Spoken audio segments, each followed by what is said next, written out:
What's up, everybody? Welcome back. Hope everybody's having a great day or night whenever you're watching this. Got some pretty massive news in the NFL with Micah Parsons formally and publicly requesting a trade from the Dallas Cowboys. And we're going to read off his statement because there's a lot to kind of unpack in it. And if you haven't seen it, I'm going to post it on the screen somewhere in here for you to watch. But I'll be reading it off anyway. So it seems Micah's pretty pissed about how Dallas is treating him in this whole situation. So yeah, this is the tweet where he basically said, yes, I wanted to be here, is how he started the whole thing, is in this note saying, yes, I wanted to be here. That's answering the fans, right? Fans questioning if he wanted to be there. I think that's pretty firm. He said, I did everything I could to show that I wanted to be a Cowboy and wear the star in my helmet. Wanted to play in front of the best fans in sports and make America's team once again. The team my pops and I grew up cheering for way up in Harrisburg, Pennsylvania. Fortunately, I no longer want to be here. I no longer want to be held to closed-door negotiations without my agent present. That's a pretty big detail that you'll find out later. I no longer want shots taken at me for getting injured while laying it on the line for the organization, our fans, and our teammates. That one was recent. If you don't know, Jerry Jones basically smashed him and Dak in the same sentence and blamed both of them for them wanting money or whatever and then getting hurt. Anyway, so he says, I no longer want narratives created about and spread to the media about me. I had purposely stayed quiet in hopes of getting something done. That part I don't quite agree with because he's been pretty vocal the whole time about trying to get his contract, but still. But since there's confusion out there, let me clear some things up. I had my agent reach out to the Cowboys last offseason after my third year, hopes of getting a deal done early. Smart by him, and really would have been smart by the Cowboys because you pay him, then the contracts are cheaper. So yeah, besides that. Fortunately, the team did not want to start any negotiations at that point. To me, that's ridiculously stupid by the Cowboys to not even start having the conversation. Yeah, so he said, I was okay with that, didn't complain, and focused on the 2024 season. After the season, I told my agent once again to let the team know we're open to negotiate when they met at the Combine. My agent informed me I should wait for other deals to get done because the price would only go up. Duh. Very smart conversation with the agent, saying you only get more if you wait for other really elite players to get paid before you because you're going to set the market. Basically, after that, he said I wanted to get the deal done because I wanted to secure myself as a Cowboy long term. This is essentially what he says. This is before any other pass rushers deals got signed. That's a pretty big detail, that he was trying to get it done before anybody, and it really, of course it's about the money, but he was willing to kind of be ready for a little bit less than what his market probably is, and they still wouldn't really engage in this, which is, to me, ridiculous management. He said, I knew I would be leaving money on the table, but again, I was okay with that.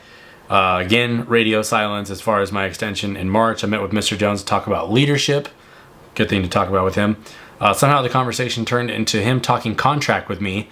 Yes, I engaged in a back and forth in regards to what I wanted from my contract.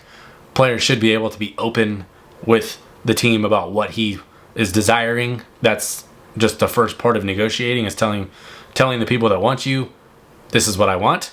That's usually about the first step. So basically, he says, yes, I engaged in a back and forth, but at no point did I believe this is supposed to be a formal negotiation, and I informed Mr. Jones afterward my agent would reach out thinking this would get things done.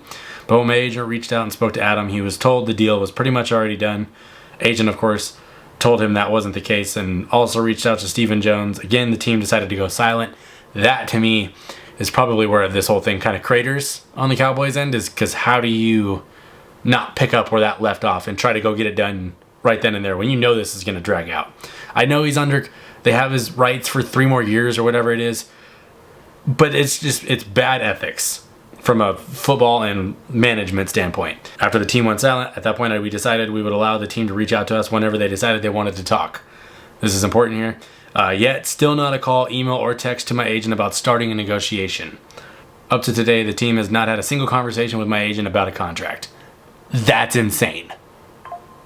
Genuinely insane. He says, not one demand has been made by my agent about money, years, or anything else. Still, I stayed quiet, but again, after repeated shots at myself and all the narratives, I have made a tough decision that I no longer want to play for the Dallas Cowboys. My trade request has been submitted to Stephen Jones personally. It's a lot to unpack there.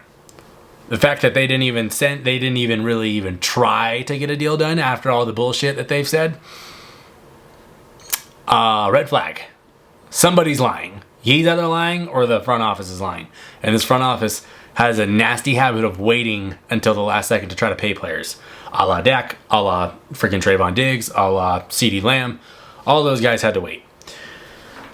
Now, him saying that he doesn't want to be there anymore, it doesn't feel like the Myles Garrett situation where it's like, look, I'm just tired of losing. And then obviously a bunch of money, a lot of dollars talked, and Myles is obviously staying with the Browns. And that could very well happen. It could be more. It could just be posturing about the dollars. It really could. But this seems a lot more like personal than that. It seemed like the Myles one was just like, dude, I'm just tired of losing. This seems like I'm tired of being disrespected. That's because if you want to compare the two, these are probably the two best defensive players that have gone out for contracts in the past couple of years. That looks bad. It looks bad. And then when you have other players on the team saying stop with all this extra stuff to management, somebody's got to be the adult in the room, and it's not anybody on the Dallas front office. That's the problem. That being said, he requests a trade. So who would trade for him if he doesn't get a deal done? Now, this is a pipe dream. It'll never happen because of where they are and the fact that they're in the same division.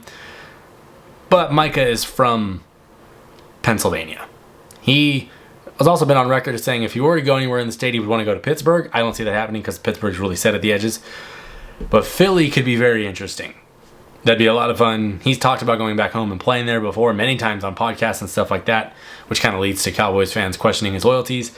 But ultimately, it seems like he's someone that wanted to be there long term and just speaks his mind. He speaks openly.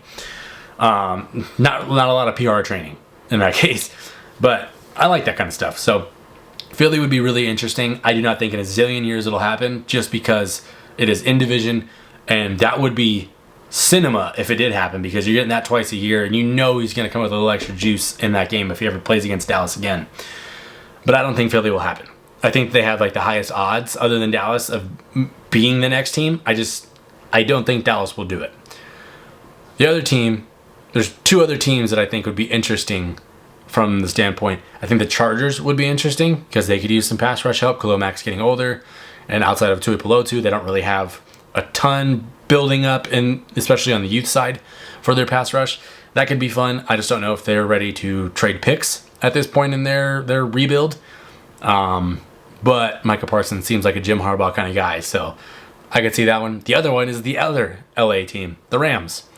And the reason I think this is possible is because they spent damn near no money on their defense the last couple of years. They really, I think last year they were the 32nd highest paid defense, which means they were the least paid defense in the entire league. That's a team that could use somebody like him that's good at setting edges, good against the run, great against the pass. Micah Parsons in any of those three situations I think would be crazy fun. Honestly, anywhere he goes, like all other 31 teams should be calling and saying, hey, what are we thinking on trading him? And they should be offering. They should be trying their best to get him. There's so many teams that are a player like him away from being a Super Bowl contender. I think that'd be a lot of fun. I've seen like the Cardinals are an interesting one because they're a young up-and-coming defense that is very early in their rebuild phase, but he could be fun there. And I saw the Patriots were like second highest odds or something like that in Vegas, but I think the Patriots spent so much money on their defense already. I don't think they're looking to spend more on that. Granted, it would make a lot of sense because he is only 26, so you've got really probably 6 more elite years out of him, health permitting, before he starts to tail down. Ultimately, Dallas, pay the man. You don't pay him, and he goes somewhere else, and you trade him, you're probably going to lose 25% of your fan base.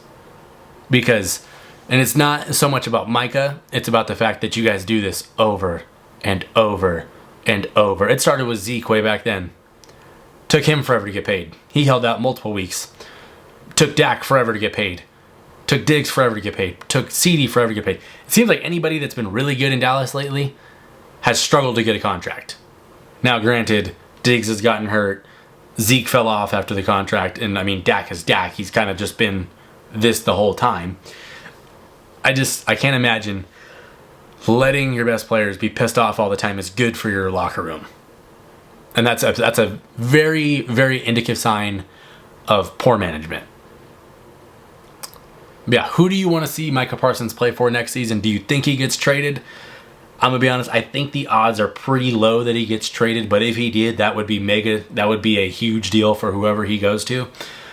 But it just proves time and time again that Jerry Jones is like one of the worst owners in sports. And his son doesn't seem to be that much smarter in this, where you would think he would be the level-headed one that would be more under control. And if he's not even reaching out, that just shows that there's a level of ineptitude in that front office that is far greater than the talent that they have on the team. And one outweighs the other. So, yeah, I don't know. If you're new to the channel, please subscribe if you like this kind of content. Please like the video. Appreciate you for watching. Let me know what you think of Micah. Where do you want him to go? Yeah, that's all I got. I'm done. Peace.